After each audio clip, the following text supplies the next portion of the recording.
Hello, SSS members! It's me, Angel. Welcome sa aking YouTube channel. Sa video na ito, ituturo ko po sa inyo paano po tayo makakapag-apply ng retirement claim sa SSS through online. Hindi na po natin kailangan pang pumunta sa SSS branch. Make sure po meron na po kayong SSS online account at approve disbursement account na naka-enroll po dyan sa inyong SSS online account. Kapag wala pa kayong SSS online account guys, gumawa na kayo. Meron akong separate tutorial video niyan. Comment ka lang, i-reply ko sa iyo ang link ng video. Ang pag-apply po ng retirement claim online, ito po yung pinaka-convenient, pinakamadali po na application ng inyong retirement claim dahil dito halos wala na po tayong i-upload pa na mga documents. I-make sure lang po natin na tama yung ating mga detalye sa SSS, ang ating mga personal records, no? Mga personal information natin, pangalan, last name, birth date, and so on. Alright, ang gagawin mo lang, number 1, mag-login ka po sa iyong SSS online account. And then, i-click nyo po ang benefits at i-click nyo po itong retirement claim. Then dito na po tayo sa number 1, itong apply. Itong important reminders nakalagay po dito, make sure that your address and contact information with SSS are updated.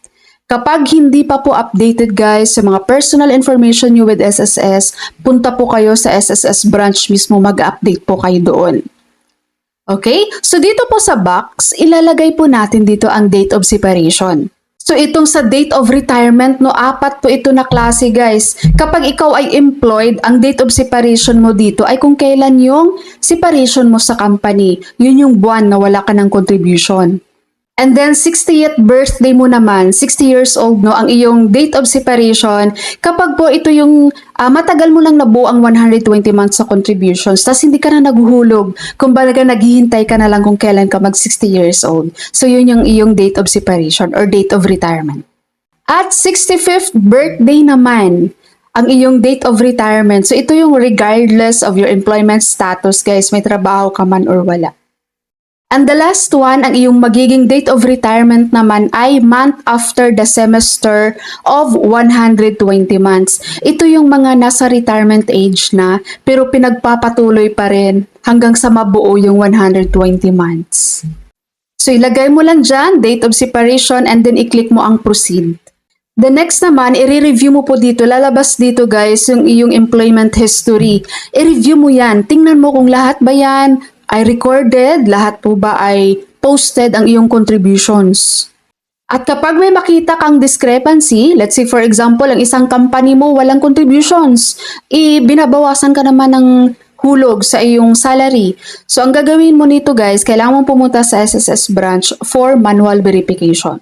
And then dito po may question po, did you work as an underground surface mine worker or as racehorse jockey? So ito kasi 'di ba yung mga racehorse jockey natin tsaka mine workers natin ay meron silang early retirement. So kapag ito yung background mo, i-click mo to, gawin mong yes. Pero kapag hindi naman, wag mo nang pakialaman yan. No lang yan. Okay? And then the next question, do you have a dependent, legitimated, no? Kung meron kayong mga dependent children nyo guys, i-click nyo rin po ito, i-yes nyo siya. And take note lang po, kapag meron po kayong dependent children, ito yung mga below 21 years old na anak, legitimate child or illegitimate child or yung adopted nyo, pasok po yan sila sa dependence pension. Kapag ganito po, kailangan po sa mismong SSS branch kayo mag-apply ng retirement claim. Dahil hindi pa siya ngayon applicable guys sa online kapag meron po kayong mga dependents. Okay? And then dito po, pipili po kayo ng inyong disbursement account. Pag okay na, i-click nyo ang proceed. So dito, lalabas na po yung amount ng estimated na makukuha nyo po sa SSS. Kapag po hindi kayo umabot sa 120 months na contributions, ito po ang lalabas.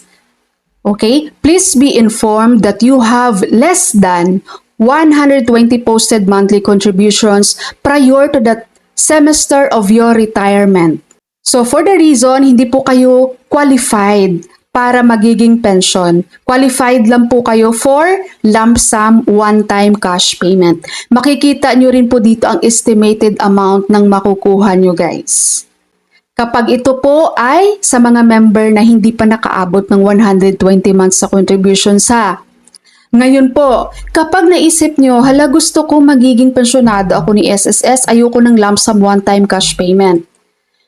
Kapag gusto mong ipagpatuloy pa ng contributions para mabuo mo ang 120 months, huwag mo nang i-proceed to, ang iyong application. Continue ka muna ng contributions hanggang sa mabuo mo ang 120 months mo. Tsaka ka mag-apply ulit. Okay, tandaan nyo ha mga ma'am and sir, kahit nasa retirement age na po kayo, 60 years old and up, tapos nakita nyo na hindi kulang pa ang inyong contributions, hindi pa kayo naka 120 months sa contributions, pwede nyo pa pong ipagpatuloy ng contributions yan. Pero kapag wala na kayong kakayahan pa na ipagpatuloy yan, okay, lump sum one-time cash payment po. Okay po, ngayon kapag pasok ka naman sa pagiging pensyonado ni SSS, makikita mo naman dyan, lalabas yan yung mga details ng iyong pensyon. Yung date filed, approval date, amount of initial benefit kapag ikaw ay 18 months advance pension.